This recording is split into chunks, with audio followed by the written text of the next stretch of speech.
Alors, pendant que je tourne cette salade, Yann, toi, tu as un peu fini le boulot. Il va falloir simplement découper le saumon fumé qui est derrière. On va en rajouter dessus. On va partir vers l'île mystérieuse, cette fameuse île de Nantes où l'esprit de Jules Verne règne depuis des décennies, peut-être même des siècles, hein, pas loin. Hein. Et on va retrouver un passionné, un machiniste passionné qui n'a pas laissé indifférent certaines personnes dans l'équipe, vous allez voir. La Loire a son géant à Nantes. C'est ce carrousel qui domine l'île des machines. Avec ses 25 mètres de haut pour 22 mètres de diamètre, ses 3 niveaux peuplés d'étranges créatures marines, ce manège est unique au monde. Il plonge le public dans un univers fantastique. Alors que les portes du carrousel sont encore fermées au public, un homme est déjà en train de chevaucher les différentes machines. Mais contrairement aux apparences, il ne s'amuse pas, il travaille. Là, il y en a une qui est cassée. C'est le câble. Maxime est machiniste. Tous les matins, il dispose du carrousel pour lui tout seul et en profite pour vérifier le bon fonctionnement de chaque machine.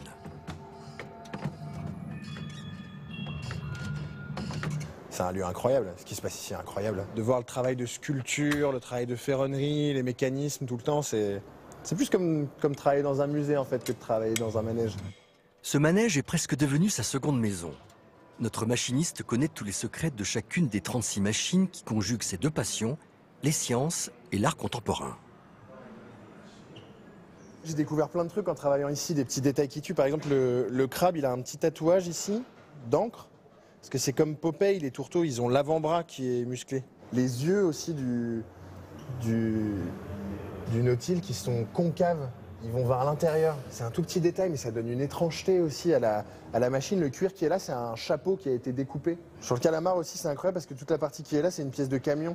Et c'est difficile de se dire que c'est devenu une espèce de colonne vertébrale d'un calamar. Sur le poisson-coffre, c'est vraiment des ouvertures de coffre-fort qu'ils ont mis dessus, avec les super belles sculptures sur les côtés.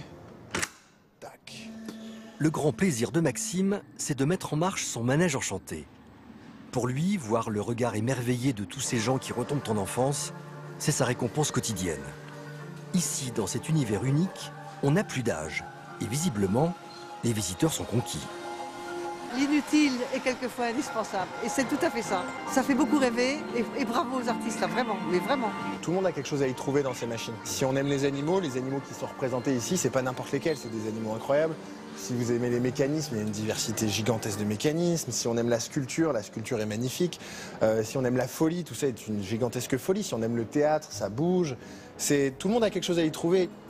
Lorsque les derniers visiteurs sont partis, Maxime se retrouve seul avec ces créatures extraordinaires. Ces machines, faites de bois et de métal, font aujourd'hui partie de sa famille.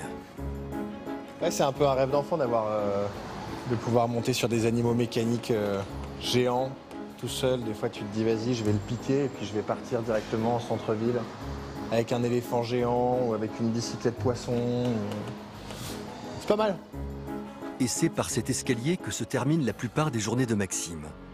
Ce machiniste, lui aussi, vit dans un rêve et il savoure un privilège unique, s'offrir la vue depuis le sommet de ce monument féerique.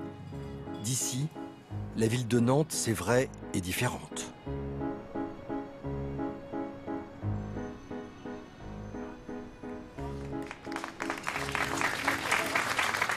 Alors, Églantine, ce reportage, un garçon passionné, disais-je? Ah non, mais franchement, il fait un métier... Non, attends. Non, mais Églantine, t'étais sous le charme, je peux vous dire. Il est fort sympathique et il fait un métier de rêve. Moi, j'adore passer, passer des journées comme ça à réparer et pouvoir... Alors surtout, il fait quelque chose de génial, c'est que moi, quand j'y suis allée aux machines de Nantes, le manège, il n'était pas encore en service. Je n'ai pas pu en profiter. Lui, il passe ses journées avec. Donc là, tu pourrais faire des tours de manège également. J'adorerais.